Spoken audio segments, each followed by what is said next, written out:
Robert, let me know when we are ready to go. Anytime you want. I already started the recording.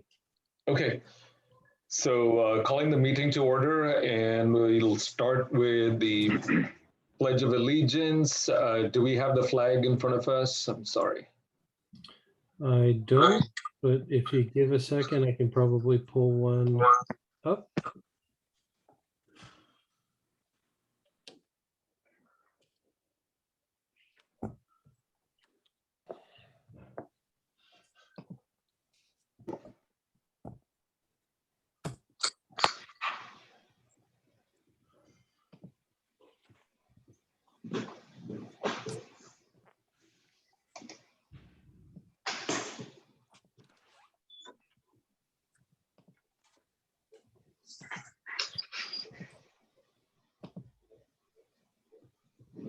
There you go. Okay. I pledge allegiance To the flag of the of the United United States States of America, to and the republic for which it which it stands, stands, one nation, under God, indivisible, with liberty and justice for all. And roll call, Carol, Here. Christine. I guess she's not here, right? So Joe? Here. Sriram present. Tom? Tom's not on. Tom's also not here. So the next item on the agenda is public comments. Is there any member of the public?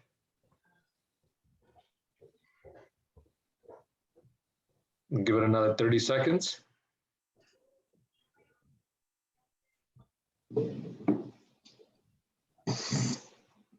I think some member of the public has joined, right? I don't see any. Okay. So then moving on to the approval of the minutes. May I have a motion for approving May 11th meeting minutes? I move to approve the I minutes as second. written. I second. So approved. And now moving on to the old business. So we're going to have the neighborhood traffic management action plan. So for the benefit of Joe and Carol, so and if there's any member of the public that has joined. So the idea here is that we've been provided a lot of information, including the data from the survey. The town council would like us to come up with a set of recommendations. And I think this is one of the first few good occasions where we can have an impact on policy and what we could say. So with that in mind, we'd like to just go and try and figure out how maybe in a methodical fashion, maybe we can tackle it by region or street by street. Chair, if you don't mind, we have an item before the neighborhood traffic management plan, which is the Middlefield Road Oak Grove intersection. It's not there in my agenda, so sorry about that. Okay, I apologize. It's on the agenda. And so the item is basically a comeback item with regards to the modification of hours for the right turn on red restrictions. As you recall, the committee made a recommendation to the council to change the hours of the no turn on red to the hours of 7 a.m. to 7 p.m. And the council requested that that staff do some additional outreach to our residents that are affected, present that information to the Transportation Committee to take into account that feedback and either act to affirm your recommendation or withdraw the recommendation or modify it however you see fit. And so we have received, we did send out a letter to a block of neighbors that are affected by it. We received call it a good amount of public feedback. And who did you send it to? who did I send it to? group of neighbors was it sent to? The letter? We had a map. I think it extended down Oak Grove and hit the side streets almost down to Catalpa, and then the other side of Oak Grove that were hit with that letter as well. And the feedback that we received, I think you're all copied on it. There's we posted most of it on the website to the degree that we could. There was an additional comment letter that we received this afternoon that I forwarded to all of you as well. And so I'm going to say the greater majority of the comments that we received were not in favor or not in support of modifying the hours.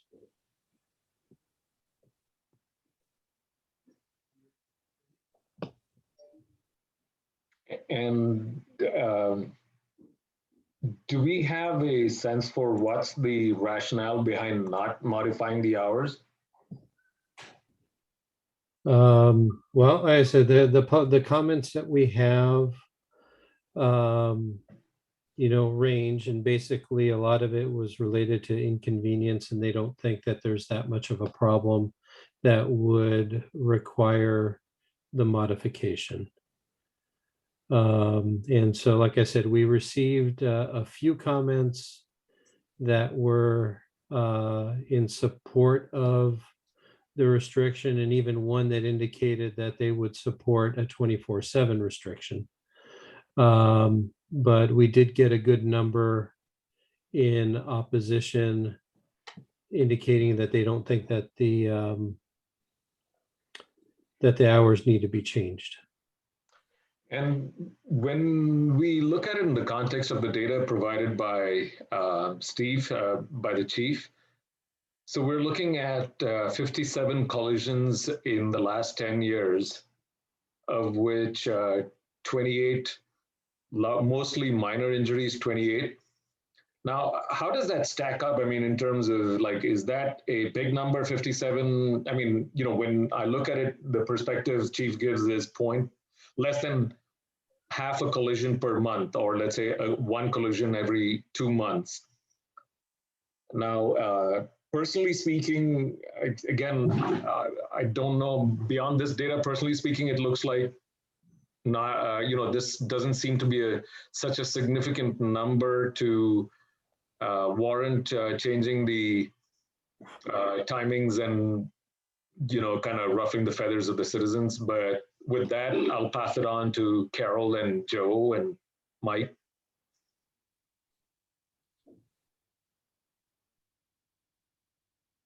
Carol, I think you just muted yourself.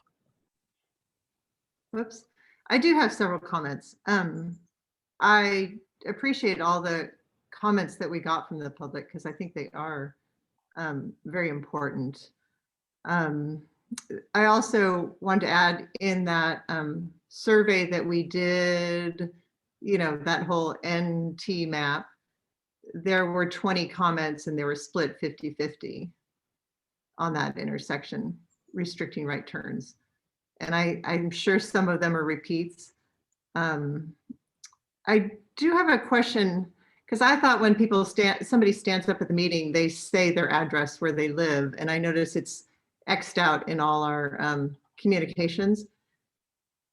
So it's hard to, some of them sound exactly the same. I'm wondering if we're getting several comments from the same people or duplications, but can't tell, obviously. Because I thought when you stand up at a meeting, you say your name and address. No? You can, and that's probably on me. I was the one that redacted the information. There were a couple that were from the same address. Yeah. And there was one person that indicated that she didn't do this, but indicated that she could, if desired, have her husband and her kids also provide comment. And I said it wasn't necessary. We just note that it was from the family. But there were a couple others that did have two members of a household that provided a comment. They weren't exactly the same, but they supported each other in terms of the feedback. Okay. I mean, I thought it was pretty significant that there's as many accidents as there are. And from a personal note, I live further away, but I go through that intersection. Well, that's my way out of the neighborhood. And a lot of people, I feel like, just pull out and then there's nowhere to go because they're basically in the intersection. But my whole point in bringing this up was the hours are meaningless the way they're posted now. And I think that if we don't restrict it further the way it used to be for a while, because it used to be 7 to 7, I think we should just get rid of the signs because they're meaningless. They don't match with school. And anyway, I still think we should go, I feel we should go ahead with the restrictions because it's a very tight intersection. And I think the accident rate sounds significant to me. Robert, if I could have just a moment to comment on Go ahead. what, I agree with Carol. I think it's almost an all or nothing type of thing. The reason to limit turns at that intersection is primarily for the high school.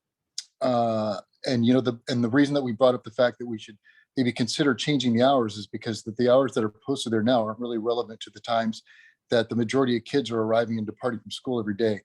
And just, to keep in mind, if someone is for or has no opinion of changing the signage, you're not going to hear from them. So I think that a majority of people probably are in favor or have no opinion. However, we're hearing from the silent, well, not so silent minority in this issue concerning the changing the signage at this intersection, and also the people that wrote in. Another thing to consider is that they're wanting us to not restrict the turns at this intersection due to the fact that it's going to take them longer to get places, but for longer periods of the day. Nothing really relevant to the safety of them or their family members. And also another thing to consider is that we're asking people for their input on this intersection after having more than a year of COVID and the school, Menlo Atherton High School, being closed for a year. So they don't, it's been a year since they've seen traffic in this area and at that intersection, and seen kids being dropped off at the bus stop at southbound Middlefield, just south of Oak Grove, and trying to cross the roadway there, where cars are making the right turn. So, that's my thought. That's my input. I think that, again, what Carol mentioned is the survey. The results of that survey were 50-50 for or against the changing the signage. That's my 2 cents, and thank you.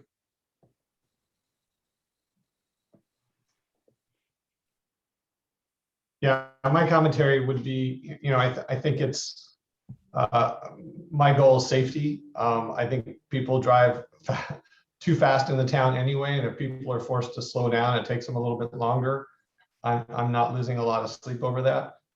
It's an inconvenience at times. I go down Encinal at times, and Encinal is no right turn pretty much all the time on a red light when I get to Middlefield, and it's frustrating, but we're doing it for safety around kids, and I'm supportive of it. So I think any of these things where we make things maybe a little bit harder, you're going to get half the people are going to say, don't change it. I don't want to get slowed down. But with the accident data we have, and it's young kids that do crazy stuff around there, I'm fully supportive of making the change we propose.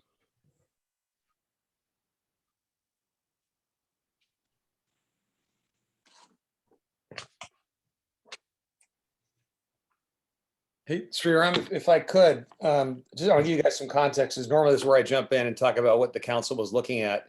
Unfortunately, this came up in the only council meeting I've ever missed, where my son was graduating from college at the exact same time as the council meeting. So I missed it, and I have no insight to offer. But I know Robert. I think you were there, weren't you, Robert? Do you have any insight to what the council was looking for?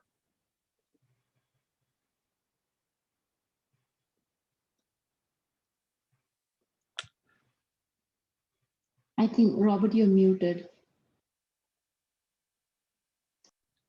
Thank you, Rita. So if I recall correctly, the item came before the council with a recommendation that was put forward by the committee. And in their conversation, they wanted to understand how much public outreach or public comment we received on the item before making the recommendation. And we indicated that we did have the meeting noticed. It was discussed at the Transportation Committee, but there wasn't any particular specified outreach on the item in advance. And so the request from the council, in essence, was, well, do a little bit of outreach and come back with a recommendation. And so that's kind of what we did. So what I've understood from this is a couple of things. One is that I think considering the volume of the traffic, the percentage of the collisions and the nature of the collisions definitely are not very significant. And also the input provided by David in terms of the fact that, a lot of the people who do not care much about it have not, either responded to the surveys or have not commented.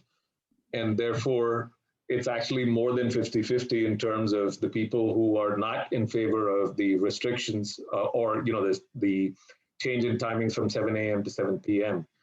But on the other hand, I guess considering, a compelling argument being made by Joe and Carol in terms of saying even half a collision a month is not acceptable and it's worthwhile, and also considering the fact that the schools have really not fully reopened, and once they reopen, that's when all the chaos starts to set back in. So keeping those things in mind, it might make more sense for us to stick with our recommendation of keeping the 7 a.m. to 7 p.m. But how would this play out? I mean, so suppose we say we want to stick with our recommendation. How would this play out? Simply put, we would prepare another staff report to the council indicating that, pursuant to their request, we did some additional outreach, that the Transportation Committee considered the feedback that was provided. And in light of, and if you want in your if you were to make a recommendation, you can word that recommendation any way you desire with however you want to support it. And we would put that into the staff report that goes to the council. We would also attach the feedback that we received. Got it. So Joe and Carol, do you agree with the way I worded it, or do you just want to stick with saying, no, half a collision per month is also significant and we want to stick with the 7 a.m. to 7 p.m.? I'd like to stick with our original recommendation. I think I'd like to add that in the whole town outreach, that, NT map, it was 50-50. Because we got more respondents that did like right turn restrictions. So I'd like to add that, because that was outreach that certainly I contributed in, and I wasn't part of the immediate, I wasn't part of the local outreach that was done by the council's request. Because that's a big intersection, so it affects a lot of people. Mm-hmm. But I think safety is a pretty big issue there. Yes, I'm okay with what you said, as long as we add the NT map results, please. Yeah, I'd agree with that. So Robert, does that work? That works. I'll word something up. The next council meeting that this would come to would be the September meeting, because they're dark in August. And so we'll bring that forward to them at that point. And I think what we just need is a motion, and we'll be able to take it from there. So motion in the September meeting, you mean, or now? No, Amish, I'm going to say you've had your conversation. There's no public to provide additional comment, but so if we can get a motion with the recommendation and get the vote on it, then we'll be able to move it forward to the next step. So can I have a motion to make the recommendation that we keep the 7 a.m. to 7 p.m. restrictions. I so move. Second. So passed. Okay, thank you. Committee, ahead. I'm able to articulate your reasons. I think I understand. And basically the priority is on safety. And that's what I'll pass on to the council when we have that conversation. Thank you. So moving on to the next agenda item, Robert, would you be able to walk us through the decision points for the neighborhood traffic management action plan? Sure. What I'm gonna do is we prepared a presentation just to kind of highlight some of the input that we've gotten and to set the framework for your discussion. And so I'll run through that briefly, and then as we get into specifics, we can talk about how you want to tackle those specifics, okay? Okay. So give me a second here. I'm going to try and share my screen again.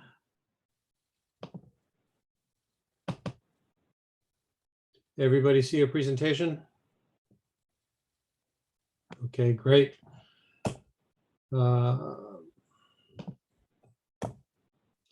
So just a brief outline of the presentation, just reviewing some of the project goals and objectives, going over a little bit of where we are in the project on its timeline.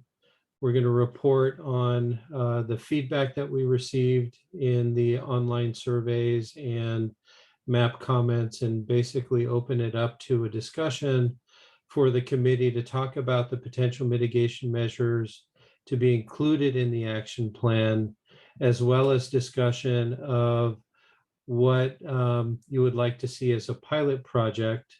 And to set the stage for that, actually, the council has approved some money in the current fiscal year budget, and we'd be looking forward to additional funding in coming years to implement additional measures.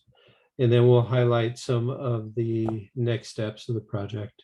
So just a reminder on the project goals and objectives, it was initially to reach out to our residents and get their feedback regarding traffic safety and mobility concerns in the town, try and identify measures that could help address those concerns, solicit feedback on those measures, and then ultimately develop the traffic management action plan.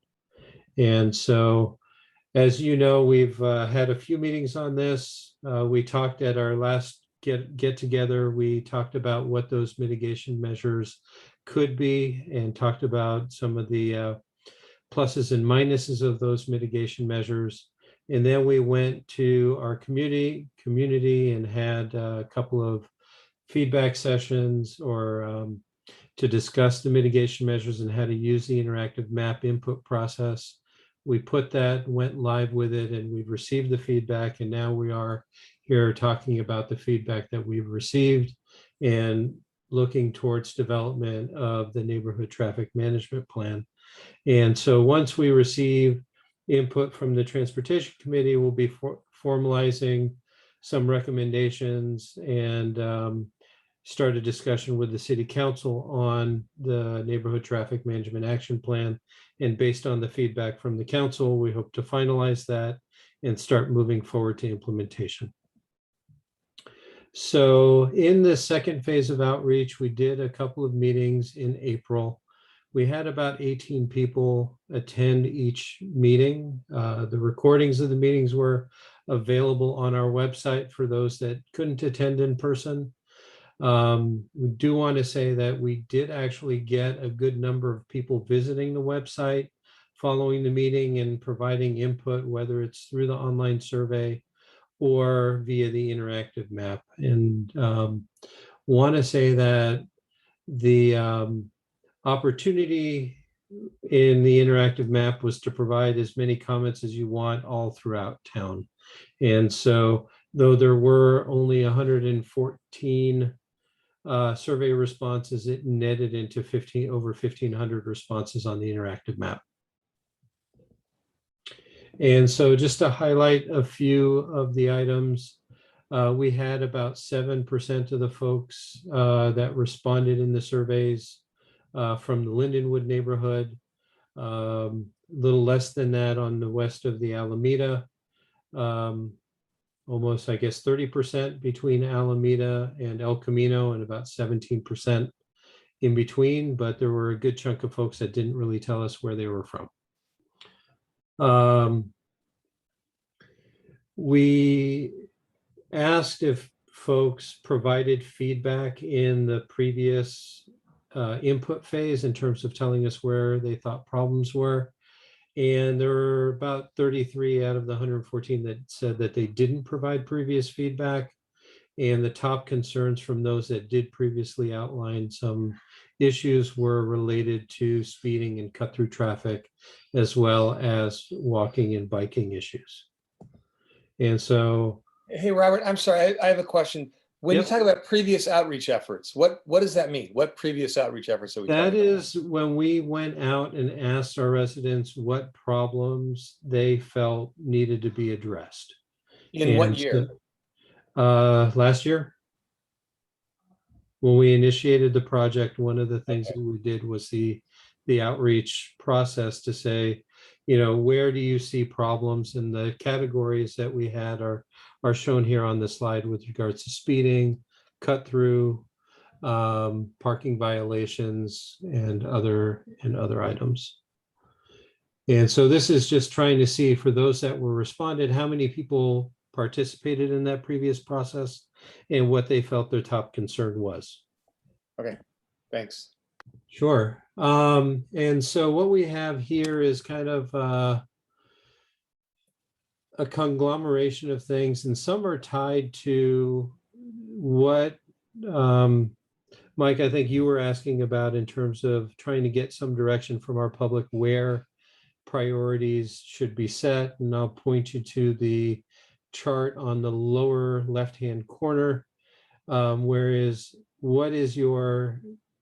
how would you prioritize these items?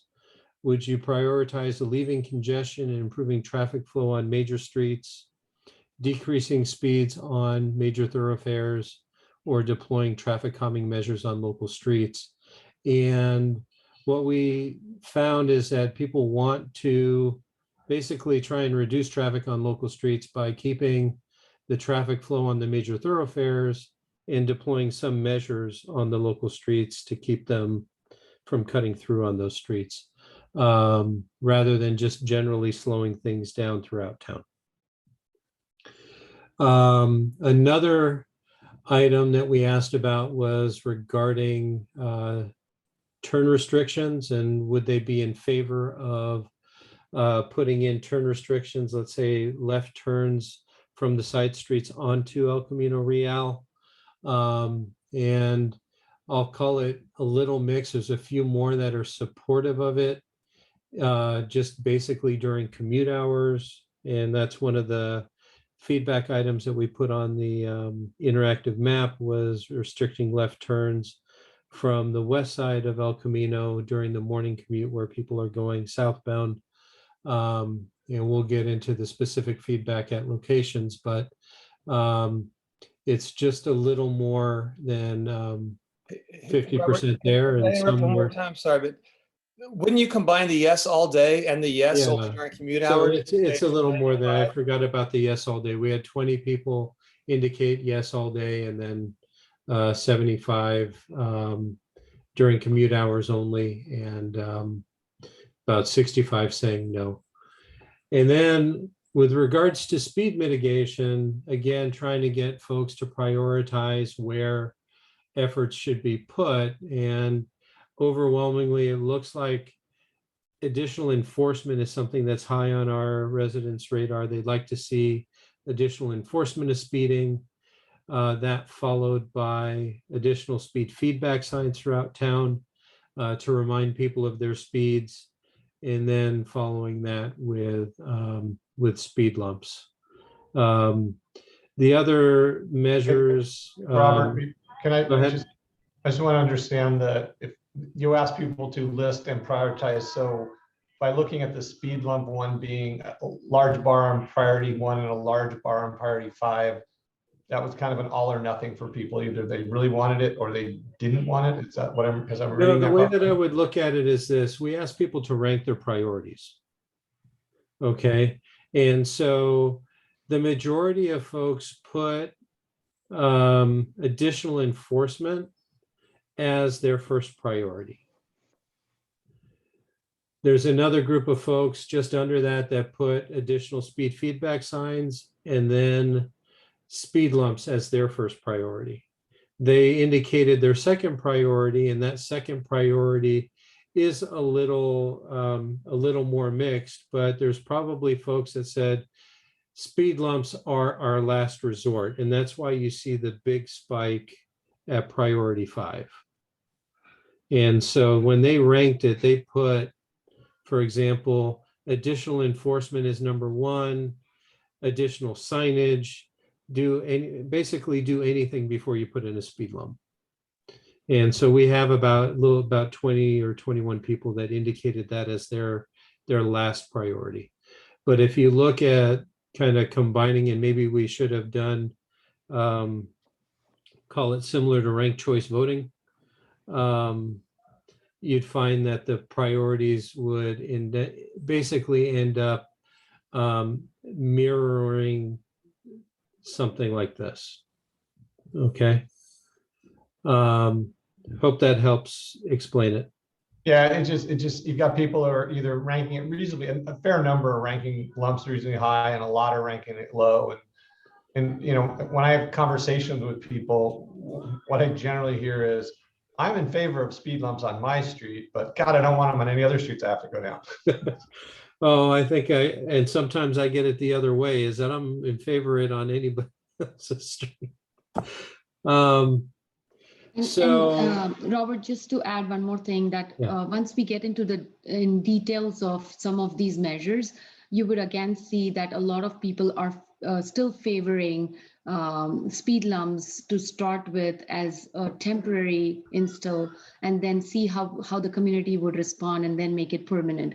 So again, you know, when you compare this chart with the few other slides that are coming up in the presentation, you would again scratch your head and say, oh, they said that speed lumps are their lowest priority, but then here they're ready to install some of them as a temporary pilot project. So just kind of bringing it up early on. Sorry, go ahead, Robert. Thank you, Ruta. And then so here we ask people about their preferences, their concerns about pedestrian bicycle safety, preferences with regards to what pedestrian facilities might look like. And if bicycle safety improvements were on your priority list, where would you like to see those improvements? I will highlight that there are a good number of folks that somewhat agree or highly agree that there should be some pedestrian improvements in town, that there's more support for bicycle safety improvements as well. There are a number of folks that don't support additional walkway improvements, but they're counteracted by folks that would like to see them. The general feeling is, I'll say, softer is better in terms of what those improvements look like. Decomposed granite garnering the most support, followed by asphalt, and then concrete followed by concrete and then asphalt walkways. But there is some support for providing some additional measures for pedestrians. Preferred locations for bicycle safety improvements. Unfortunately, we didn't get an overwhelming number for any individual street. It's just kind of spread out throughout town. And so we can't really say that with only 4 people recommending something that's going to be a high priority location. And so that just is. Sorry to interrupt. Yeah. So similarly, when we talk about the improvement to the pedestrian facilities, do we have locations in mind, or? We did get some individual feedback comments, but not necessarily not to this level of detail. I will remind that we do have our bicycle pedestrian master plan that's been adopted that kind of prioritizes some of those improvements as well. But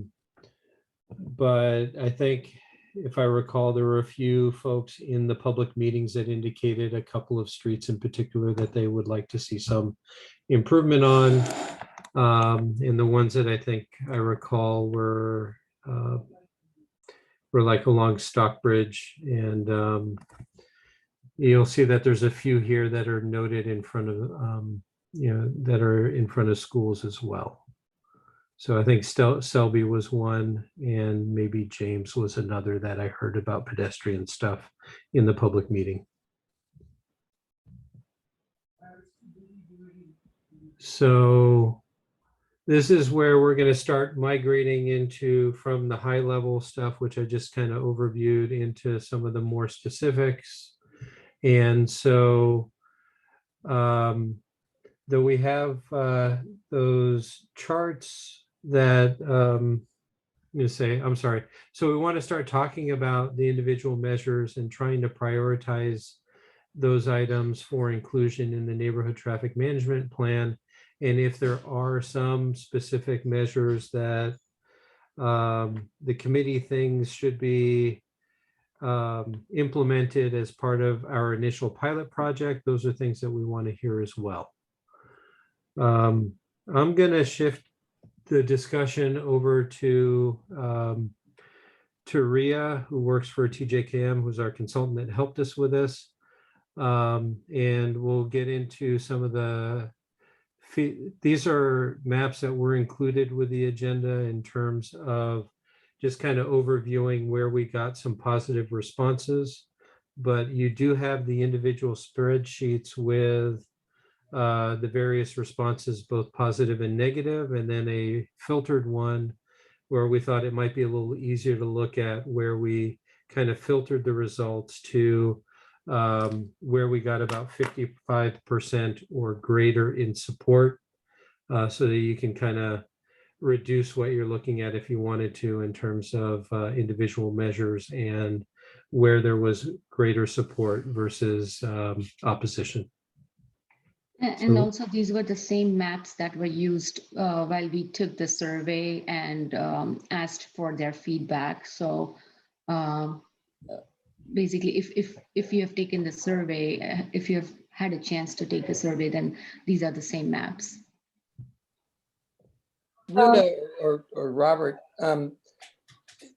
if it's true that there were sort of two large responses, one of which was slow down stuff in my neighborhood street and speed things up on the main streets where people are coming through town, there's a lot of suggestions about slowing things down. Are there any suggestions about increasing throughput, I'll say, on the main streets?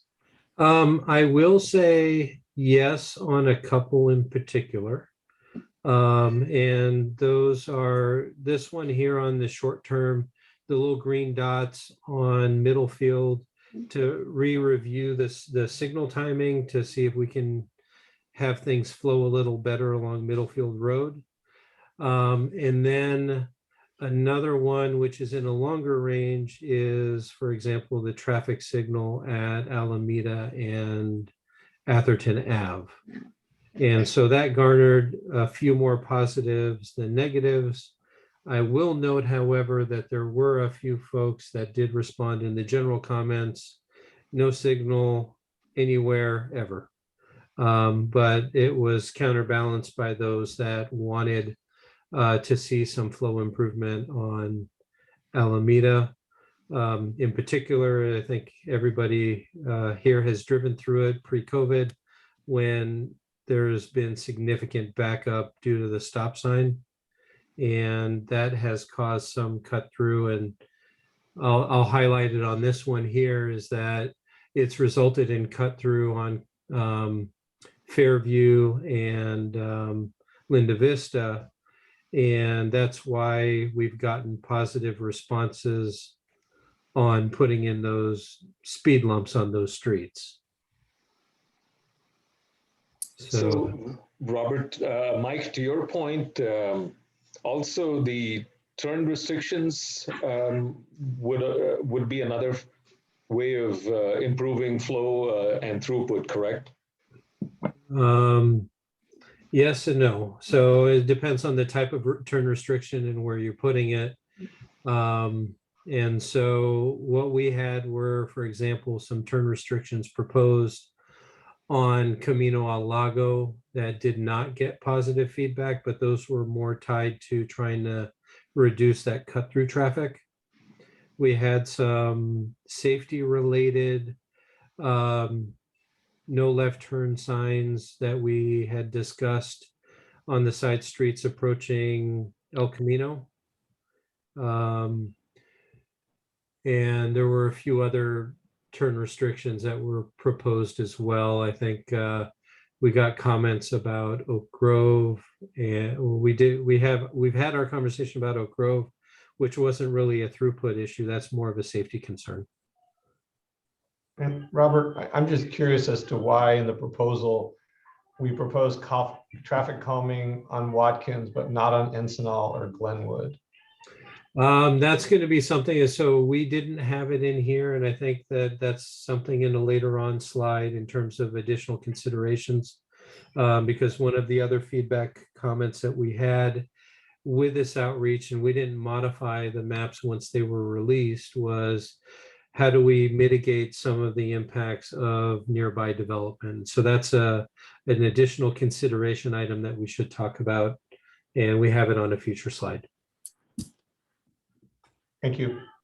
And so I don't know, I said we can either go through the map and just leave these things on the screen, and you can go through the spreadsheet, or if you want to provide, however you want to take input, Sriram, we're listening.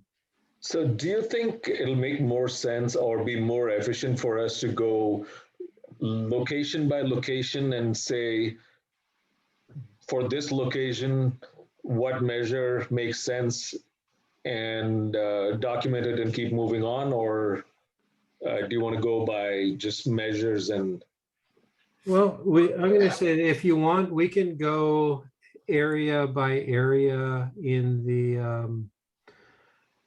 on the prioritization map, and if there is something that stands out to you that you think that we shouldn't do or that we should do, we can do it that way.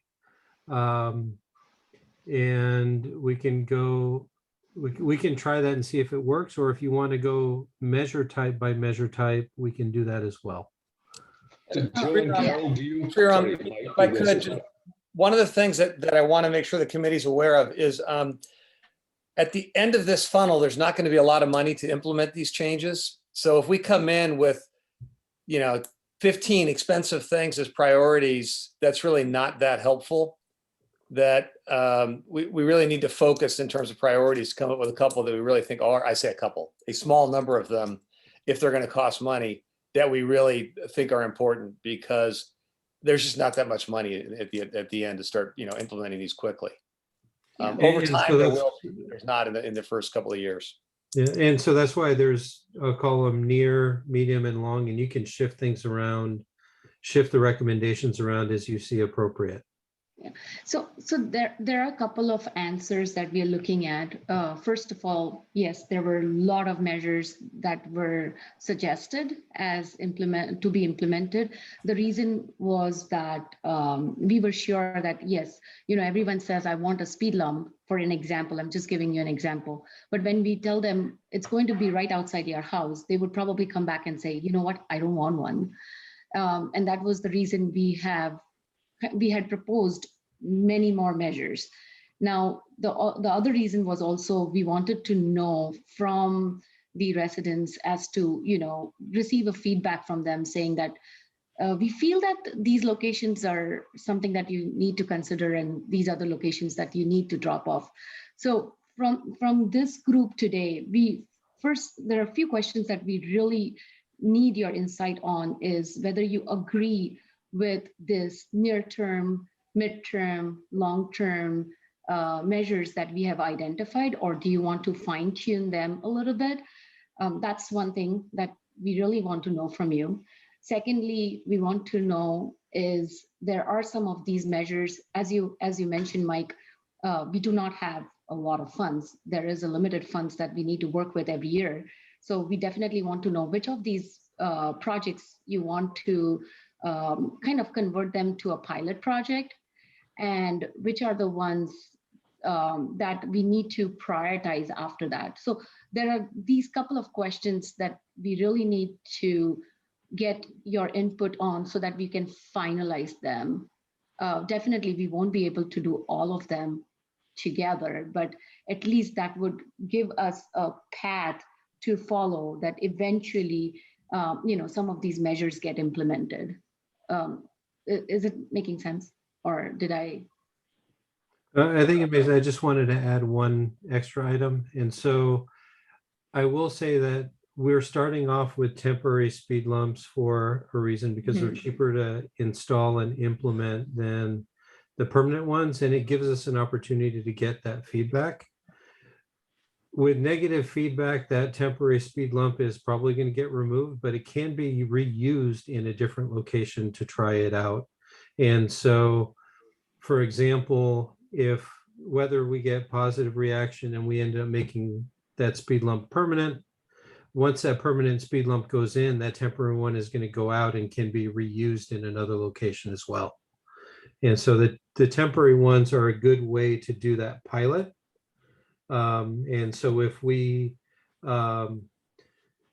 implement the temporaries in a few different locations, that way we'll have, I'll call it a few sets that we put in, we try it out for a reasonable amount of time, garner the feedback, decide whether or not it's going to move to that next level in terms of becoming permanent. And we can, again, take that temporary out and move it to the next set of locations. And so we're really having that capital expenditure, call it one time, but we get to reuse that in different spots. And a lot of the near-term measures are on the lower end of the expense scale in comparison to some of the other measures. So have you, so how have you done these measures? Are they, like, have you already factored in the budget and priorities based on, I mean, so the budget constraint as well as what the responses from the residents are? Have you factored those in and then said, okay, this is how we're coming up with the near term, medium term, and long term? When we prepared the near term, we didn't have a budget that we were working with. We were just looking at near term, relatively easy to implement measures to get that, to get the feedback on where things were supported and where things weren't. And as Ruta mentioned, that was done with the understanding that a chunk of these measures that were proposed are not necessarily going to get positive feedback. And so I'll highlight, for example, the Lindenwood neighborhood, where we had several near-term measures proposed, but the majority of feedback was not in support of any of the measures. And so that's a conversation that you can have and say, well, even though we didn't get any positive feedback, do we want to do anything? Or the feedback that we got was on the midterm versus the near term. And that's where you'll take a recommendation to do something in the Lindenwood neighborhood. But you'll see that, for example, I'm just going to highlight this area here, Monte Vista, Linda Vista, and Monte Vista. It wouldn't be recommended to just do Fairview because that may just kick people down to Linda Vista.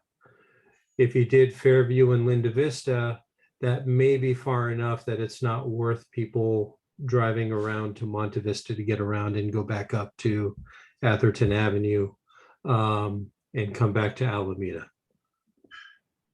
So that's another consideration, that we need to be careful that whatever measures we discuss, that it doesn't, if it needs to go hand in hand with another measure, that we group them together in such a manner that we're not just moving a problem from one place to another. Okay. So Carol, you needed to make some general comments before we get into the specifics. Oh, I would like to, yes. Because I think as we discussed, we knew this was coming up, and I think it has a lot to do with the character of our town. And as I understand it, we're supposed to be a rural community. And my concern is with adding some of these things, we're adding a lot more striping, then we're gonna have more signage. And I don't know, I just think that it makes it, you know, we're gonna have signs that say speed bumps ahead, and it just makes it our streets different. And so that's the first one. The second one was kind of related to traffic circles and striped median circles. I have a hard time supporting those in general because we can't even put something where we need it at Atherton Avenue in Alameda. And our streets are kind of narrow. So you're pushing, you know, cars and trucks closer to the edges where you have pedestrians and bicycles and maybe even off pavement. So that's kind of another concern. I don't see us widening. I know we've talked about Atherton Avenue widening a little bit, but a lot of places adding circles and things are going to push cars, pedestrians, and people closer together and maybe off pavement. Those are kind of my general comments that I think we just need to consider the character of our town also when we're thinking about this. Thank you. Thank you, Carol. I think both your comments are extremely valid for us to bear in mind, and because we are the people who need to come up with the recommendations, and I'm fully in sync with you on that. Joe, would you like to comment?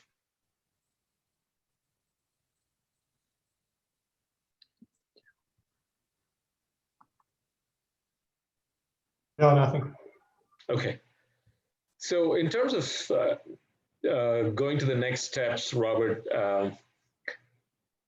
so your recommendation is we start with looking at the measures first and then saying, okay, do we agree with the measures and the way they have been classified or categorized?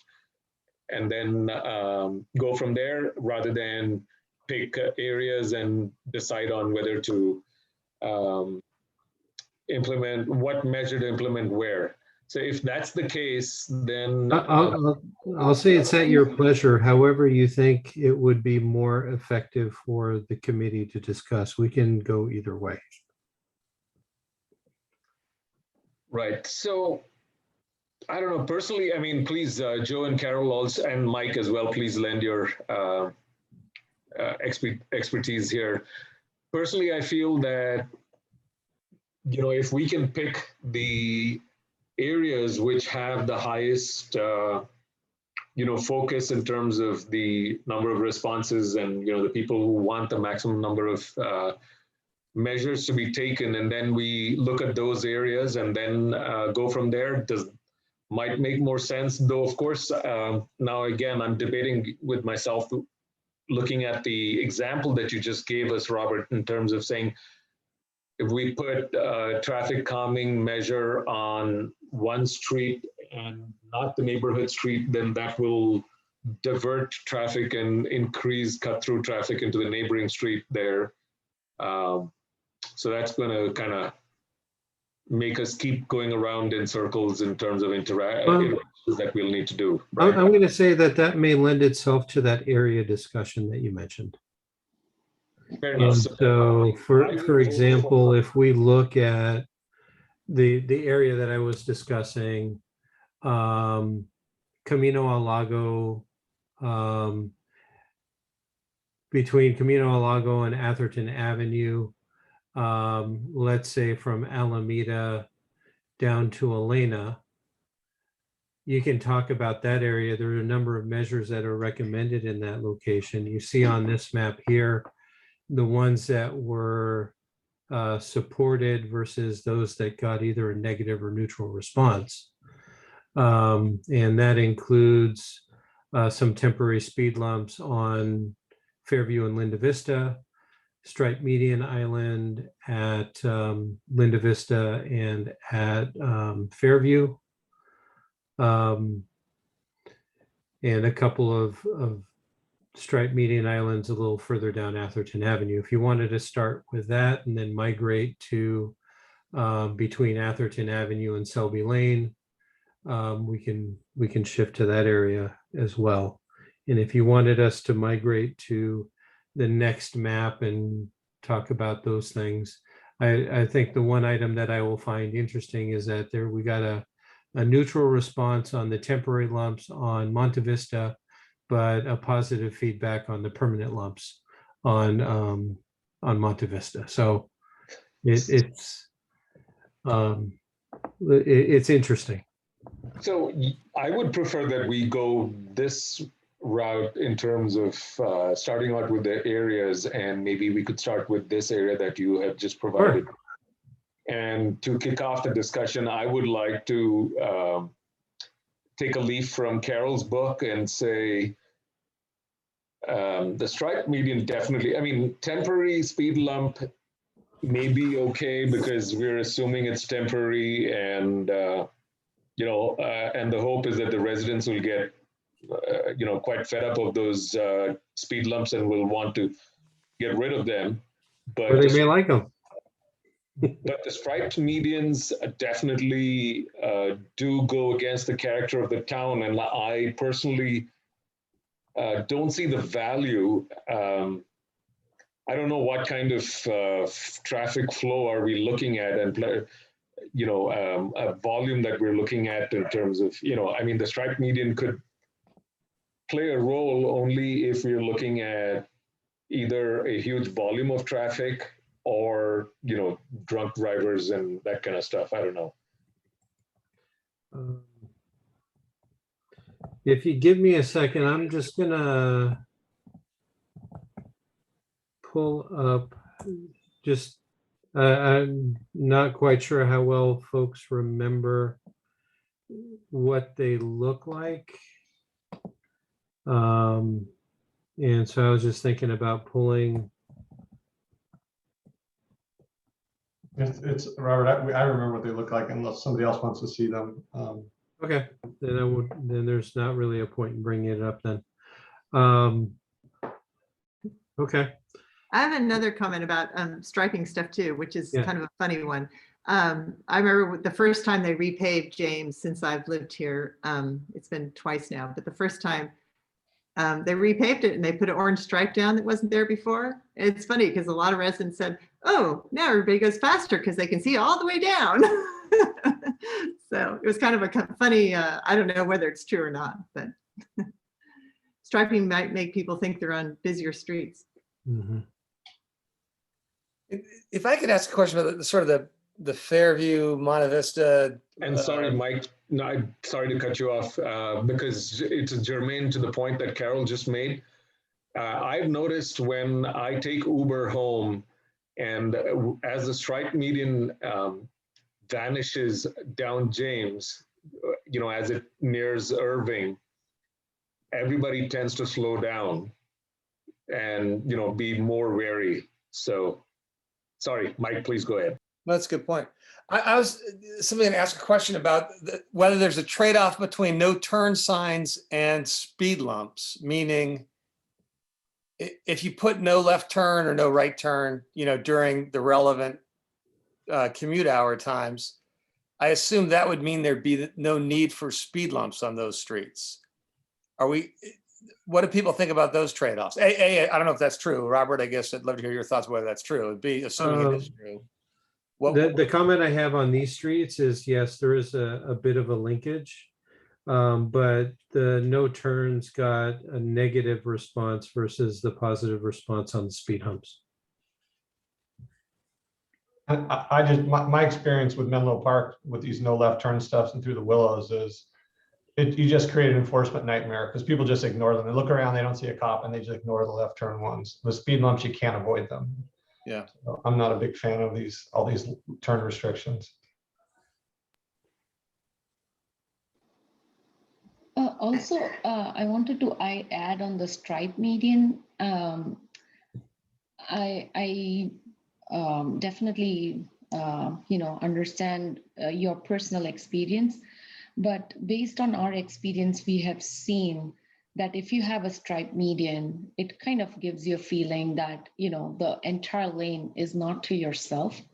And we have seen that the traffic actually slows down as they approach the intersection, making the intersection a little bit more safer than usual. So, sometimes you have the T-bone collisions and things like that, and they kind of really help to negate those. So I completely, see where you come from as a driver, but I'm just kind of giving my 2 cents from traffic perspective that we have seen that a lot of collisions, we do see reduction in collisions when we put stripe medians, because that kind of gives you a feeling that it is not, there are regular intersections and you can't just drive your way through that particular corridor as if there's nothing to stop you. But that's just my 2 cents and our experience from implementing some of those in some of the other cities. I did want to acknowledge that Tom Owen joined us. You're on mute. There we go. Sorry that I'm late.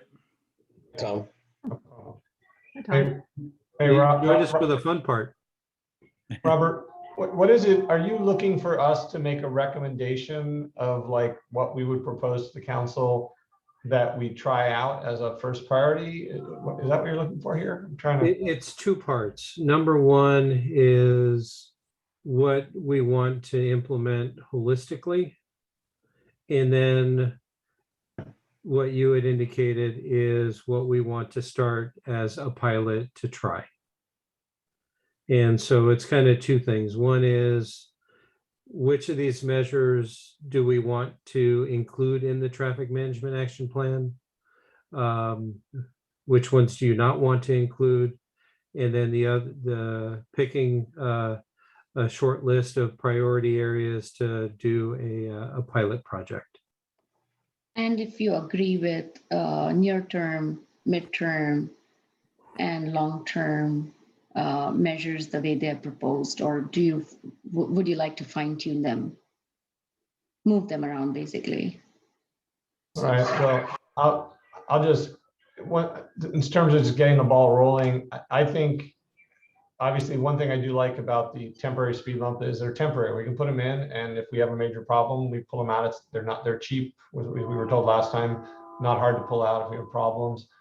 Looking at the responses to things, I think there's some interesting ideas to try some things out and see the impact. So on the page you're on now today, if you look at the Polimas, Almondral, Tuscaloosa, Stockbridge, you basically you're saying, temporary on all those, temporary lumps on all those.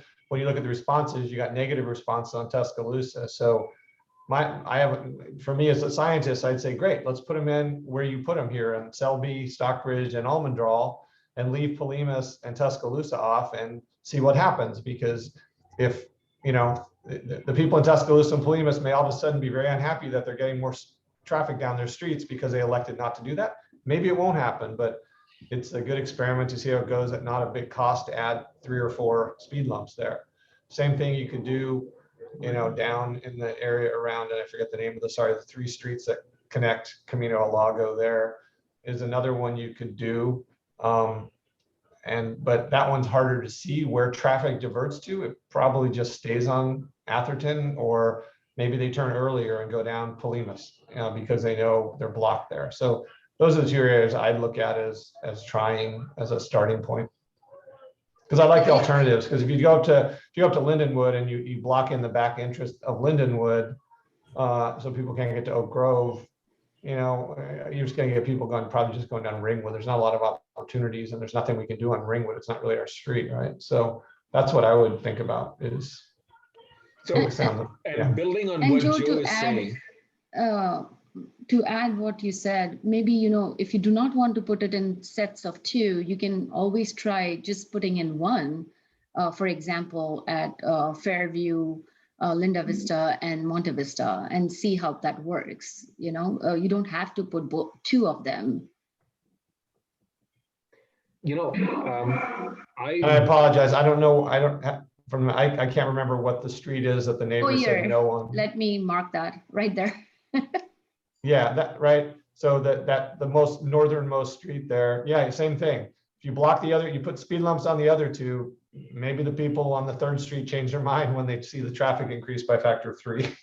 No, so on Monte Vista, they want permanent speed Oh, lumps. I'm sorry. Okay. Yeah, so instead of putting in set of 2, I was saying, for right now, you can just try 1 each. Got it. And see how it works. If people like it, fine. If people don't like it, then we get rid of it. Yeah, I'm surprised. Those are fairly short streets. I'm surprised to putting 2 of them in there when you've got streets like Tuscaloosa that are like 4 times as long, or they're 3 times as long, that don't have the same as 2. So yeah. Yeah, but then if you look at the responses, no one wants them. so it makes some sense that we should try with just 1 each on them. Firstly. Secondly, I still want to go back to the fact that we need to think about the character of the town and how we want to maintain the rural look and feel. And definitely, well, the temporary speed lump can help with reducing cut-through traffic and, be some sort of a traffic calming measure. But I don't see the stripe median in any way helping reduce cut-through traffic or anything like that. And let's try and minimize the amount of additional structures that we're trying to put up out there. And, and the temporary speed limits, once again, the temporary speed lumps definitely are worth trying, because I'm hopeful that the residents would say, let's get rid of them. But people like me would rev up right next to the speed lump and then right after the speed lump, and cause a lot of noise and cause pollution. And what speed, when you say speed humps, are they, you can go 25 over them, or is it 15? We would try and gear them as close to the speed limit as we could. So it'll be somewhere in that 20 to 25 range. Okay. Thank you. And pursuant to the fire department's needs, they'd have the cutouts in the middle so that the fire trucks can maneuver them without having to go over them. So definitely we should not go for the permanent speed lumps at this time. We could put it as down the line based on feedback that we see on the temporary speed lumps. No, that's the way that this was designed, is that we didn't want to put something in permanent without knowing how the residents are reacting. And so we start off with the temporary, and if it's, as you indicated, if there's a lot of negative responses, then they'll be removed and not replaced. And if we got a lot of positive feedback, then it would go the other way, to be removed and then made permanent. Can we do that one area first as the priority, and then Yeah, move or add? this is at the pleasure of. Well, I was saying then of move the or add committee. to the other Tuscaloosa, Almondral, Stockbridge area. Yeah. Is that the area which has the most response as well, or residents needing traffic calming measures? Well, if I look at the spreadsheet, the Monte Vista, Fairview, so Monte Vista looked like it got a good chunk of folks. Fairview got a good chunk. Fairview, yeah. We have about a little over 60% wanting them on Watkins.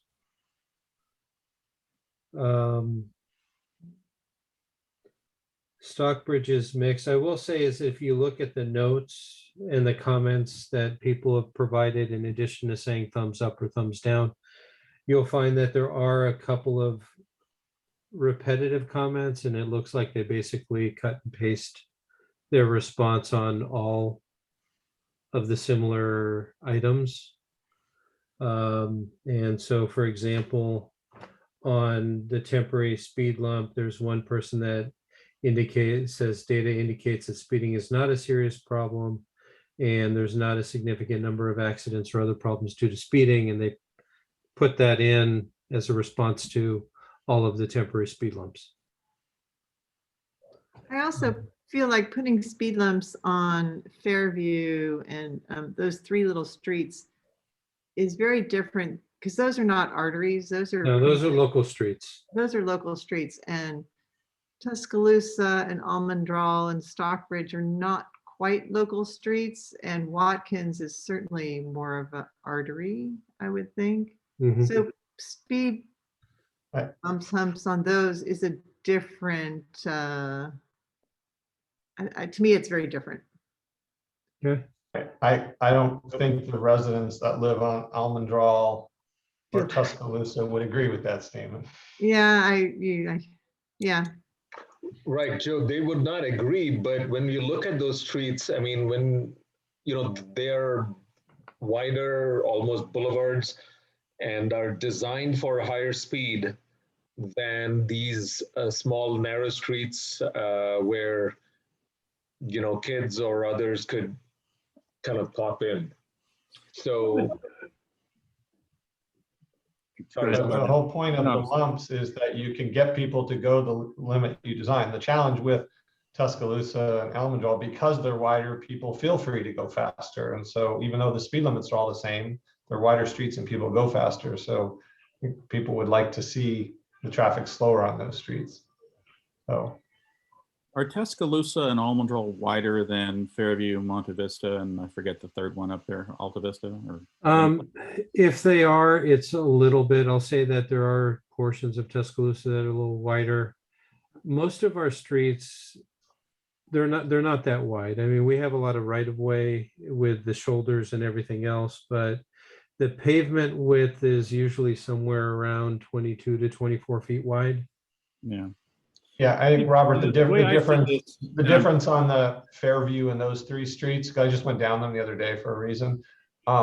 They're just, you don't have the giant right of ways on the side, whereas Tuscaloosa and things, they're definitely more space between where the fence lines are on the street, so it feels wider. No, I would say it's like with the opening, I'm going to say the pavement is fairly consistent, but you have, like I said, it feels a little wider with the setback of the land, and it really depends on what kind of landscaping people put in front as well. Yeah, and I'm sorry if you guys all covered this. Again, I apologize for being late, but I think that the vistas, those folks are primarily, I would assume, going south to north, trying to circumvent what effectively is the backup stemming from Atherton Avenue and Alameda.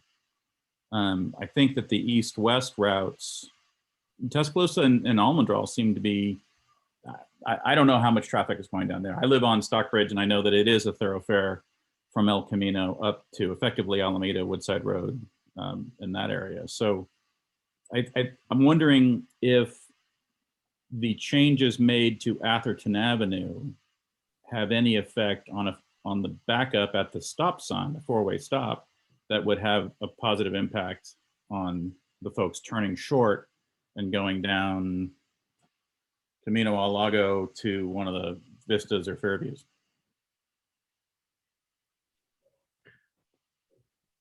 I'm going to hazard a guess in normal traffic times until the Alameda Atherton intersection is more improved. We'd still have that cut through loop as you described it, Tom, coming down Camino al Lago and looping over to try and get a little less in terms of delay at the Alameda Atherton Avenue intersection, because they can essentially circumvent a little bit of the backup and just make a right turn there at the Alameda Atherton intersection. Yeah, and the When's that? country was designed to sort of circumvent that four-way stop. But those Yeah. folks are coming from the south on Alameda. And if they know how to do this, then they cut right and then left down one of those three, and then they make their right on Atherton Avenue to head east to whatever their destination is, most likely El Camino, I'm assuming. Hey, Robert, when's that traffic circle going in at Alameda and Atherton Avenue? Well, we have recommendations for putting in the traffic signal. And that's shown here as trying to put that in as a midterm measure, which will go to the one of the slides that you missed, Tom, in terms of what people, the feedback that people provided in terms of what they wanted, and that was to speed, or going to say, maintain traffic flow on the major streets and reducing cut through on the locals. And Alameda being one of those major streets, trying to keep that traffic moving was one of the items. And, you know, effectively with that stop sign during what were peak times, the backup was rather significant. Yeah, yeah. And again, I apologize, but if on face value, the idea of the stop light makes sense in keeping things moving, which gets to the question, how would it be timed or coordinated with downstream lights? And I'm thinking of that heading south primarily. Would be what, Davie is the first one? Well, there's the mid-block crossing near Mills. That's a crosswalk, right? Yeah, No, that's that's the a light. crosswalk that's activated. So that's the first signal to the south, and then AV. That's something that we would have to work on with Menlo Park, essentially.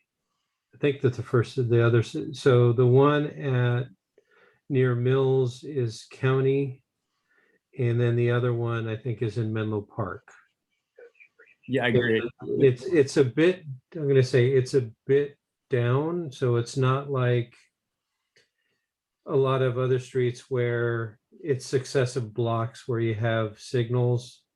And so, for example, on Middlefield, it makes a lot of sense to kind of try and time that to that traffic keep flowing. But if you only had one light at one end and another light at another, there's so much stuff that happens in between that it's kind of hard to sync them up. Right. And slightly off topic, but on Stockbridge and Narrow Camino, I benefit from the light at Fifth Avenue and the light, I guess, at Atherton Avenue, that it creates the whole, yeah. Yeah, it creates that left turn opportunity. And I'm thinking about the folks coming off of Walsh Road, and they just have a miserable time trying to turn north. So, I mean, a potential side benefit is making that whole, if you will, yeah, for the side street. Tom, so one reminder here is that we have a very limited budget to work with, and lights are, tremendously expensive. Well, So, that's why this is not on a near-term where is list. that right now, or? As I said, that's why the light isn't on the near-term list. It's more on the mid to long-term, which allows for time to seek funding. Right, so can we finish the near-term list first? Sure. Sure, Yep. sorry. Right, so when we go back there, so I think we've already agreed that on the vistas, the single temporary speed lumps, we'll go ahead and implement them. Is that correct? So across these three? And then did you, well, the other one, apparently from what Ruta just mentioned, is that they are against having temporary speed lump and want a permanent speed lump. That kind of, I don't know. that was a little strange, but what I No, will not say is against, that but we'll they just describe it wanted as a to- precursor. Yeah, not against, but they are willing to have a permanent speed lump directly without going for a pilot. Okay, so then we should just do, as you mentioned, Robert, all the three streets, temporary single speed lumps. Okay. And then And I the think we've feedback, agreed on that, Carol, Tom, and Joe. Are we? Yes, And in agreement? I would, my priority would be the Stockbridge, Alameda, Selby Lane area. But I'm willing, yeah, if the majority feels better about these three, that's fine. No, we're No, getting Joe, there I too, think we are just Joe. talking about We're that getting there too. area. We'll just finish this and then get there. maybe we should pick what we like and then prioritize those. Right. I mean, so at this time, Carol, the way we prioritized was based on the number of residents and the amount of need that was demonstrated by the residents. I agree. Joe, that's why we chose this area first, but we're moving to the other one as well. Mhm. okay. Yeah, I think from the amount of traffic, from the numbers I've seen, the Stockbridge, that corridor is larger, and I don't want to get in a squeaky wheel situation, which I think we have with the vistas down here. But as I said, it's not a giant. I would prioritize where she is with her pencil now is 1 and the other one is 2. But again, if you guys want to go 1, 2 the other way, I'm not gonna. No, I'm going to say, I think that we can afford a handful of them, so I'm not really Okay. too worried about it. Okay, So would great. this be the one on Stockbridge that you would prioritize? And did you want one on Almond Drawl or not? Yeah, I think those are where the residents are okay with it, and yeah, I'd say yes. And I will leave it to you experts to which one in Stockbridge to put Okay. in. I don't. Yeah, So throw I it am going to highlight one other And- item, and it's in the later comments, and we'll get to it. But one of the items that we neglected was there were no recommendations on the upper portion of Stockbridge.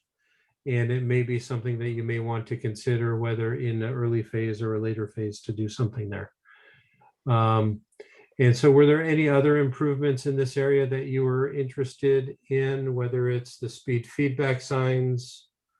Or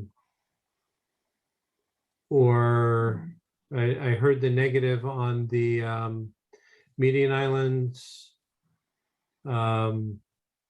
crossing improvements by the school. Robert, I just want to highlight these 2 median islands right here. I think I'm using a different color at this point. We did have a few collisions involving bikes. So the median islands also help with safe crossing at some of these locations. So you just want to think about it from that perspective too.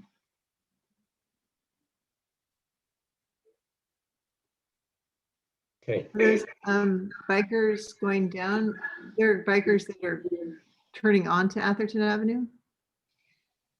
Carol, we didn't have that kind of insight into each one of these collisions, but it just says that the bicyclist was involved in the collision. Is there no temporary alternative to this striped median? Because that's a permanent defacing of the street. No, Sriram, you can always put temporary stripe, and then if you don't like it, then we can always get it out. We can do it with, I mean, one way to do it would be with paint versus thermoplastic paint. Yep. Mm-hmm. I don't know, personally, I mean, again, we are coming from the ethos of safety, but I don't know, I'm not still buying the striped median. I don't know, but I'm willing to go with the majority of Carol, Tom, and Joe. Yeah, I'm not. The utility of that eludes me. I know. I apologize. Your firm shows it has an impact, but I would put my money elsewhere. And so, answer your question, Robert. The crossing improvements would be interesting. I don't know what that entails. I'm always in favor of these, the speed feedback signs as well. So maybe where you putting those in where you've got them, though, I think those are more expensive than the heat speed humps. So, yeah. Well, I think that let's start with where the recommendations are, and then we can come back later and talk about money. We'll definitely have to be talking about money with the council. But I think we've spent on the new ones that we put in somewhere around $6,000 per speed feedback sign that we put in on Watkins. You know, and I will tell you the same strategy we had around these license plate cameras where we asked people. I know on my street and others, if you went to people and said, would you donate money to put in a speed, you know, a sign that told what speed you're going, I think you'd be able to raise money that way as well for those. Okay. Probably right. I have a different opinion perhaps on Stockbridge, that I think when folks turn on Stockbridge, they look at a beautiful half-mile stretch between El Camino and Austin Avenue. And, you know, with the Ferrari dealership just to our north and all that, a speed feedback sign is just adding electronics to their quarter-mile run. Mm. I mean, That's a good point, though. it's you know, I don't say it's posted as a challenge, but it's a nice improvement for those that are racing that direction on the street. And I know the data shows when we did the speed thing that it, you know, the speeds aren't that much and all that. But as the guy that lives here, you know, folks really get on it coming off of El Camino. Okay. Wow. Yeah. And then we do have a few pedestrian improvements also. Yeah, so those are up by Selby Lane School, right? Yeah. There's one by Selby Lane, another one by Austin. But So- Selby Lane is the priority one, I would And guess. then there's one here too. I How would like well- to discuss the Selby Lane pedestrian improvement. Sorry, Tom, would- you were saying something? Yeah, I would as well, Sriram. And I'd like to, my curiosity is, how well does the pedestrian improvement and the speed lump, how well do they play together? To your point earlier, Sriram, you slow to go over it and then you get over it and you get on it again. This direction looks like someone would be speeding into the pedestrian area. I don't want to inadvertently create a problem for pedestrians, or make a problem worse, rather. Hey, guys, I apologize, but I'm leaving on an international flight, and I'm kind of already over time here. I'm also, well, Tom's here now, so we have a quorum. So I guess I can leave, and you guys still have a quorum, right? Have a good trip, Joe. Okay, and so again, pointing out, I'm in favor of, you guys do, but I'm in favor of what we're talking about with the speed lumps. I'm in favor of and leave Tom to talk. Keep camera off Stockbridge if he wants to try it without it. But I would be in favor of those things and the pedestrian improvements and leave it at that for the near term. Okay. Thank you, Joe. All right, guys, thanks very much. Thank you. Safe travels. So, Robert, what kind of pedestrian improvements are we talking about at Selby? Generally speaking, I think it's got just a regular crosswalk, if I recall. And so would be putting in the ladder crosswalk, highlighting the signage. I don't think that this was one that we were looking at rapid flashing beacons for. Yeah, So- high visibility crosswalks. Yeah, so it's just the ladder crosswalk. Right So now, it's why just are- 2 lines. So why are we not looking at the rapid flashing crosswalk? Because that's an area where I've seen, you know, speeding traffic, lots of school kids, and especially elementary school kids. I'm gonna say that I think there's a recommendation in the midterm Midterm measures, yeah. for rapid flashing crosswalks. Those are a bit more expensive. And so that's why they're not in the near term. And we actually have a few locations for you to consider that and the priority. But one of the things that we've been trying to do is encourage the schools to help fund those. You know, and so they have access to safe route to school funds and other things that can help mitigate some of those costs. And the last conversations that we've had, I think Sacred Heart was interested in putting one in across Valparaiso. That kind of fell off by the wayside with COVID and everything else. And the council was in favor of it, provided that they paid for it. That makes sense. And so similarly, there were a group of parents that were interested in something at Encinal as well. And But can we first finish Selby? Sure. Yeah, Robert, on Selby in midterm, we did ask if they would favor RRFB, and we kind of got negative response to that. They were not favoring RRFBs, but they were favoring the ladder crosswalks. Okay. And yeah, I guess we can try the ladder crosswalk and see if it makes any. So how are we going to, so what's our benchmark and how are we going to report on what kind of improvements we're seeing or no improvements we're seeing as a result of the measures that we're putting in? And when do we get to see that data? Well, some will be more immediate than others. So I would hazard a guess as we put those temporary speed humps in, we'll be getting feedback fairly regularly from the residents there, but we probably would do some sort of outreach a few months after to see how that was being done.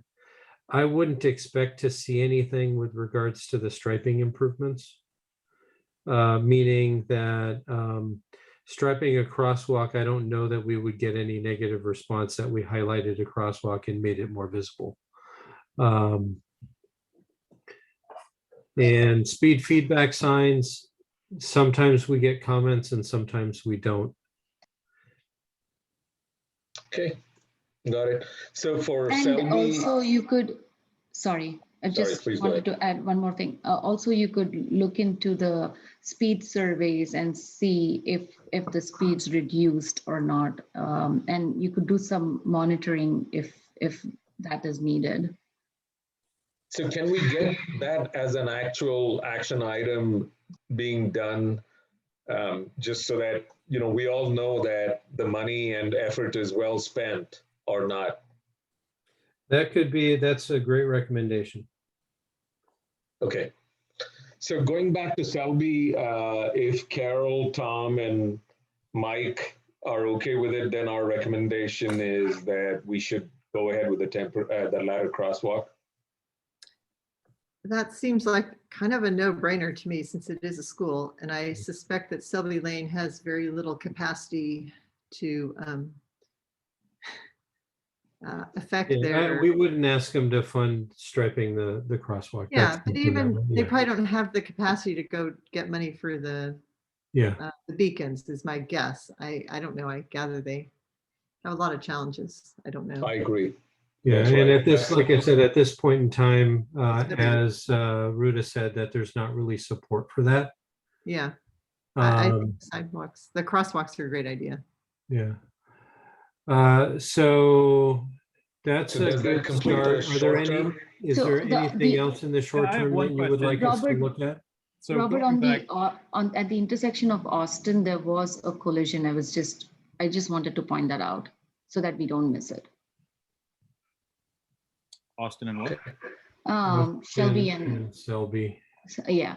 A collision of Involving motor vehicle. Selby and Austin at the intersection. Okay. Are we help? I mean, look, I'm all for the ladder crosswalk at the school, hands down, right? And I think we should just pay for that and make that safer. Mhm. The folks that are using it are I'm assuming, are parked facing east, and the kids are coming from school to get in those cars to carry on east, or are they walking to their residence, or do we know? You're talking about the folks that are going to Selby Lane School? Yes. I'm going to say that the use of the school has changed a bit from where it was a few years ago. And now I believe it is an immersion school. And so they do get traffic from different areas. It used to be the local school where folks would walk in from the neighborhood and even from across El Camino to come up. Yeah. But with it now being an Tom, immersion real quick, I school, think the during the traffic's a 7 bit years different. I'm sorry, Robert, but during the 7 years I've been on the council, I believe it is true that not a single Atherton resident has gone to Selby School. It's yeah, I think the over under on that is probably 3, but regardless, yeah, point taken. But I mean, we're just trying to get folks that are going to either walk with or opposing traffic towards El Camino or from El Camino. Yeah, there's a lot of them coming up from El Camino, and it's Yeah. a dangerous trip in some ways for some. Right, and so Yeah. regardless of where they are resident, I mean, we should provide safety at our town, right? Oh, So, no, That was not my point at all. My point is that they're not walking across into their houses, that they're walking, I think, down to public transportation or down into Yeah.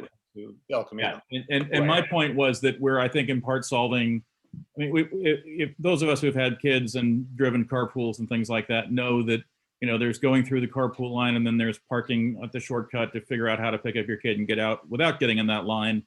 And then there are all the kids that are either walk by themselves with their friends or with their family to get out of that. And I think we ought to provide, you know, the safety to all the pedestrians, no question about it. I'm just curious how much of that was solving for a parking mitigation issue or a carpool line issue versus, you know, just really the volume of pedestrians going back and forth. But you're right, and it's a good reminder, it's going east-west on Selby up towards, I forget what the name of that neighborhood is, but the other side of El Camino at Selby. so if we're done with the near-term measures, are we left over with budget now, Mike? And if so, then the question goes back to, does Selby School, I mean, do they have an objection if there's going to be the beacon crosswalk? Or, I mean, would they have a problem? Or is it that they don't want it because they can't pony up for it? It's not the school. Our residents have provided feedback that they don't want it. We didn't approach the school. The feedback on the survey is from our residents. Just as another sort of background point, that the Selby school traffic pattern has been the subject of a lot of discussion over the last, I don't know how many years. And almost every change is very controversial, usually with the residents, sometimes with people going to the school, but usually with the residents. Right. I've lived on Selby, and so I've seen, you know, how fast the traffic is and the volume of traffic being high, and also at the same time, the volume of pedestrians and bicyclists is also fairly high. Yeah. So that's the reason why I was. Mhm. And so what I would say is that there have been requests for other rapid flashing beacons. I'll say that the example of the rapid flashing beacon, I think you're familiar with the one on Middlefield at Glenwood, and then we have, there's a couple on Valparaiso as well. There have been a couple of requests, and they weren't on this plan. It's probably something for you to consider. Again, maybe not as a near term, but something to target for long term. For example, what is the crossing of Middlefield at Watkins? And there was request at Stockbridge and Alameda. Fair enough. But those are midterm or longer term measures, or? Those would be either midterm or long term. They wouldn't be immediate, but it would be good to indicate whether or not they would be supported. So so can we first finish the midterm, I mean, near term? Are we done with near term? Nope, Unless you have any recommendations for the other items on here. we didn't discuss the signal coordination along Middlefield.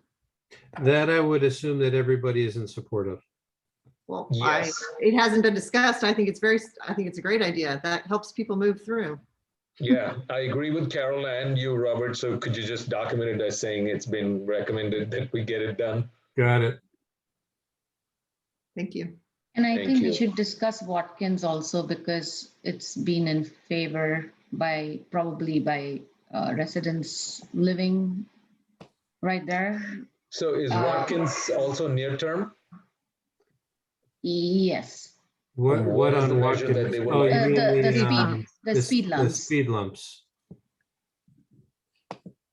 So interesting thing about Watkins, and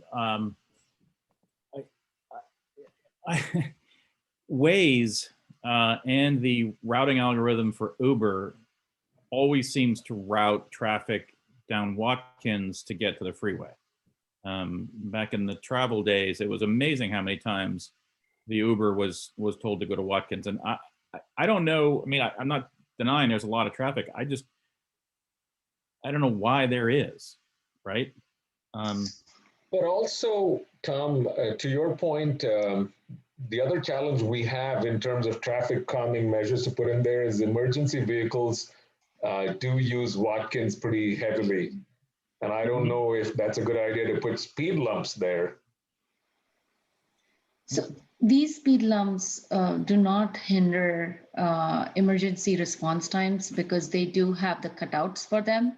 So actually the emergency vehicle would not encounter the delay to go through those speed lumps because of the cutouts.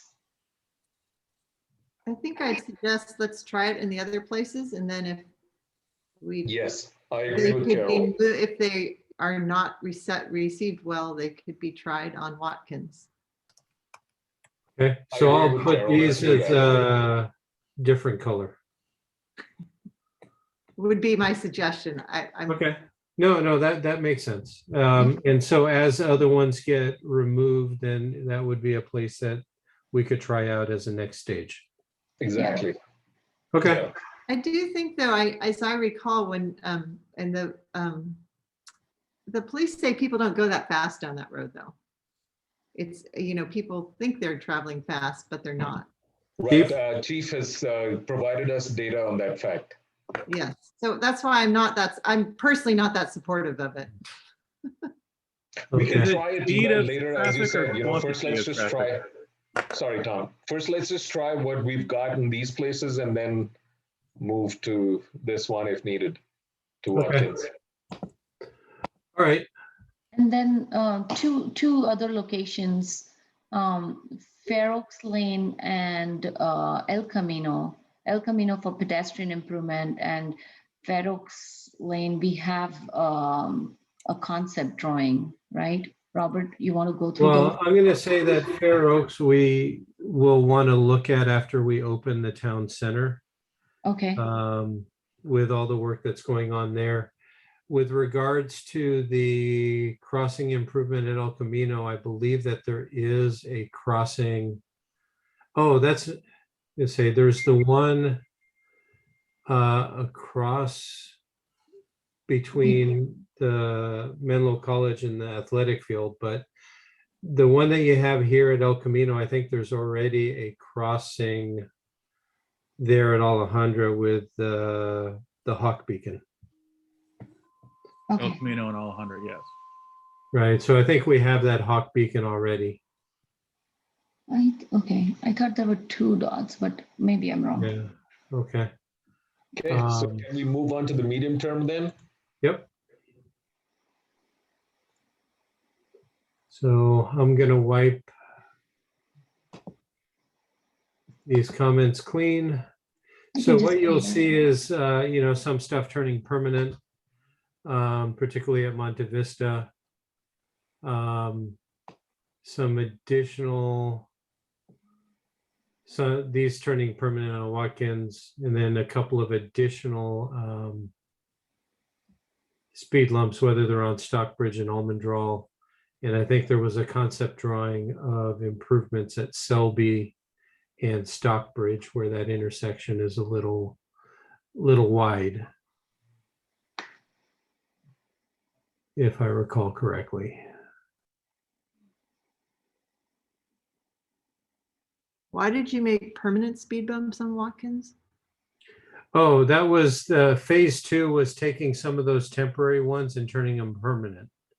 And so based on the feedback that we got from you, they wouldn't turn permanent until we got positive feedback after they were in temporary. Oh, gotcha. And that would be, call that phase 3. If putting in temporary is phase 2, then permanent would be phase 3, if the feedback were positive. And kind of the same thing in these areas is with positive feedback in the midterm, what would happen is those temporaries would pop out and permanents would go in with the appropriate feedback from residents. The biggest ticket item on this is obviously the traffic signal at Alameda and Atherton. And then we did get some positive feedback in the midterm for a speed lump on Oak Grove. But that was, we had the negative feedback on the speed lumps on the other ones. So you may not want to move forward with those.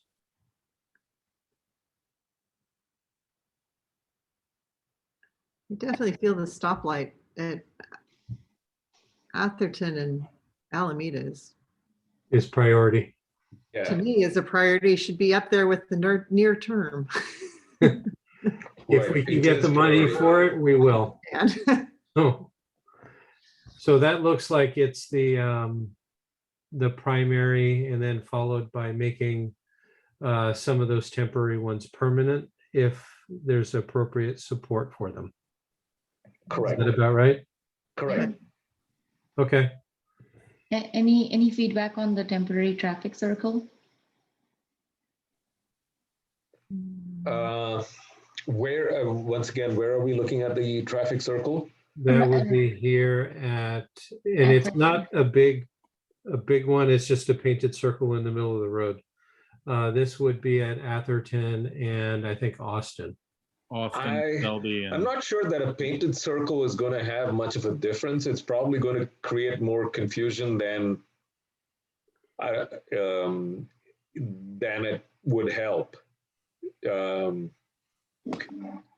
Not just painted, but kind of a temporary built traffic circle.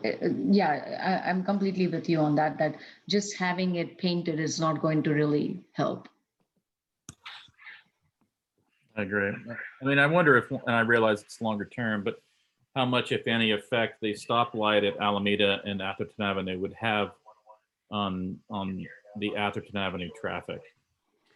I know it's. I'm going to say that we haven't had much. I mean, the backup on Atherton Ave itself hasn't really been there. Right. The curious item that I would have is with a signal light there, would traffic increase on Atherton Avenue? And the only thing that I would think of is it would keep folks that were doing the workarounds from that intersection, whether it's turning on Polimas or turning on Camino al Lago to get to El Camino. If it would take some of the diversions and bring it to Atherton Avenue, because now they can flow a little smoother.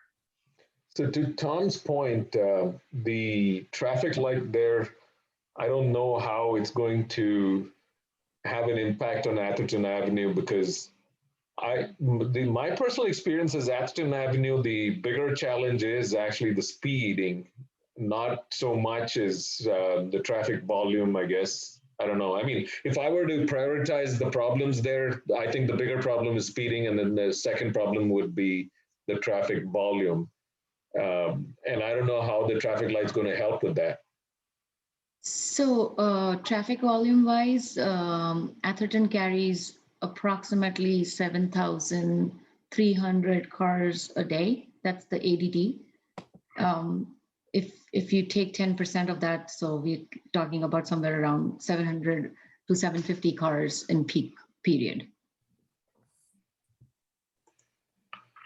Right. So how Just much to of give an you a impact ballpark. is... Sorry, what I was trying to say is that, but in spite of that, you see a lot of speeding going on in Atherton Avenue. It's not that, there's bumper to bumper traffic. So the bigger challenge is the speeding, and how will the traffic light help with reducing the speeding there? A, B, do the residents who live on or near Atherton Avenue, do they believe that there is speeding as do they believe that speeding is a very big problem for them? Well, let me go backwards a little bit. I don't think the traffic signal at the Atherton Alameda intersection is going to do anything, Any good, yeah. any positive or negative impact on speeding between Alameda and El Camino or between Alameda and Austin. It's just so far away that it's not really it doesn't have any impact on the flow of traffic in between. With regards to addressing some of the speeds, the recommendations that came in the near and the short term were to do some of the stripe median islands and or the temporary traffic circles at the intersections to kind of give a visual narrowing of the road a little bit to slow traffic down. But if striping and those kinds of things are not something to be that is desired, then in essence, we're not looking at much of an improvement because we weren't really proposing to put speed lumps on Atherton Avenue. So in that case, what purpose does the light serve? The light serves keeping traffic moving on Alameda so that traffic flow remains and keeps people from diverging onto the other streets. Isn't that part of the goal? Then they won't go down Polhemus and. Yeah, no, that's the goal, Margaret is by putting in the traffic light, they're going to stay predominantly on Alameda and not circumvent. Yep. Yeah. And so that's the purpose of the light. I mean, in the peak hours, the traffic gets backed up in the morning going southbound, and it gets backed up going northbound in the afternoon. So are there studies that show that the traffic light actually reduces the backup? I mean, Definitely. especially if we're making a big assumption here that the traffic lights are synchronized. It doesn't even have to do with synchronization. I think if you recall, we did the Alameda corridor study that recommended the signalization there, and even a couple potential other ones. But this is the priority location where we have significant backups and significant issues that would be resolved with a traffic signal. So Sriram, with the stop sign there, people stop. Every single vehicle stops, and that creates a lot of congestion queuing. So once you put the signal, you give them a set amount of green time to go through. So that would kind of reduce the delay that you are observing with the stop. So it would keep it on Alameda de la Pulgas and not. Got it. In agreement. Okay. So that looks like it's really the biggest item on the near term. Midterm. In the midterm, and if money were available, you'd want it even sooner. And other than turning some of those temporary traffic speed lumps into permanent, I don't know what else you'd be interested in with regards to temporaries, whether that's on Polhemus or elsewhere. Personally, I would just love to see the data of, how things have changed after the measures have been implemented. Okay, before going much further. Yeah. Okay. Especially the And there's stoplight. not really much point then in going into the long term because these are longer lead items. The bikeways are in the bicycle pedestrian master plan and predominantly require widening of the roadway. And if you want to look at the impacts of the other things first, then there's not much. We will mention that we had the conversation, but there wasn't any desire to go much past the near term at this point without additional feedback from the results. And the midterm, yes, because I think that'll be a better use of everybody's collective time to make a decision based on data of stuff that's been implemented based on our recommendation. And then, so I just wanted to highlight some additional feedback that we got regarding items before we close out. I know that we've run late and in the desire of not having another meeting to continue, I'm just going to jump through a couple of things, and you can either give a thumbs up, thumbs down, or say defer on any of these things. But we got some general, I'm going to say some specific feedback in our general comment sections regarding the desire for additional speed lumps. One was saying that they'd like to see it through the Civic Center area. That's not something that we would implement at this time. Selby Lane between Atherton Avenue and Almondral. So we didn't have anything going, call it north-south on Selby, and so whether or not there's any desire for that. We didn't have anything between Selby and Alameda on Stockbridge, so if there's a desire for, I'll call it that phase 2 temporary, kind of like Watkins, if you wanted to do something there. Ringwood is really outside of our control, but there's also comments about Encinal and Glenwood, whether or not those would be desired as well. And I'm going to hit up one of the topics that the council specifically asked on the next slide. Somebody made a comment about putting in sidewalk on Station Lane and along Watkins. We talked about the desire for crossing improvements with rapid flashing beacons at Alameda de las Pulgas, at Stockbridge, and at Middlefield Watkins. Then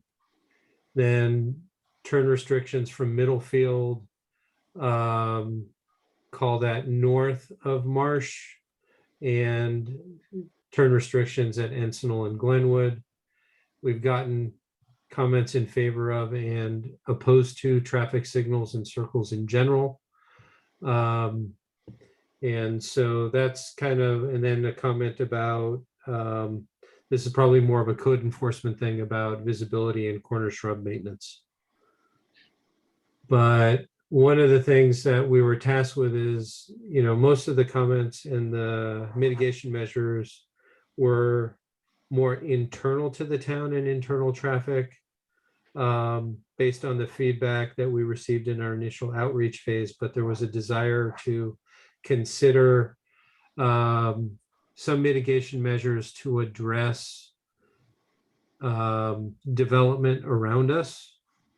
And so some additional measures to consider would be whether or not we would want additional speed feedback signs at some of our entry points or on major routes. Whether or not, like on the previous slide, whether or not we'd want to put anything on Glenwood or on Encinal. And if the crossing improvements are a midterm priority for Alameda and Watkins. And so this is just other food for thought.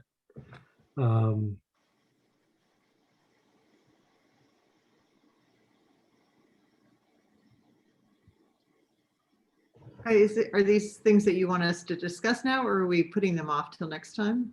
Well, I would say that if you wanted to discuss them now, that would be great. If you wanted to put it off, what we would recommend is a short special meeting, or alternatively, I'll ask Council Member Lemprus or Vice Mayor Lemprus if it would be appropriate for them to just provide their aggregate comments in writing for us to compile for discussion for the council, as opposed to a formal recommendation on these items.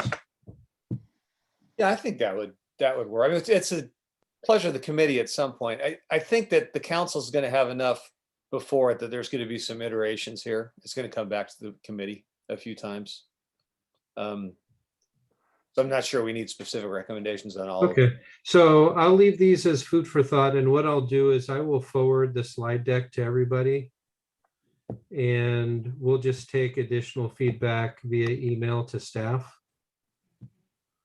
And for Brown Act reasons, please don't email each other, just email it to us and we'll compile stuff. Okay? Sure. So in terms of the staff reports, if there's anything specific that you'd like to highlight, David, we could do that. Otherwise, we could move on. Okay. Well, I am going to say thank you for your time. I know this meeting ran longer than usual, but I will say that the feedback that we got tonight was very helpful. Thank you, Robert. You helped us shepherd it. Thank you. Okay. And so with that, I think you have your next items on your agenda. Right. think So it's, David, is there anything specific, because I've gone through the reports, is there anything specific that you would like to highlight for us? Robert, are you there? Can you hear me? Yep.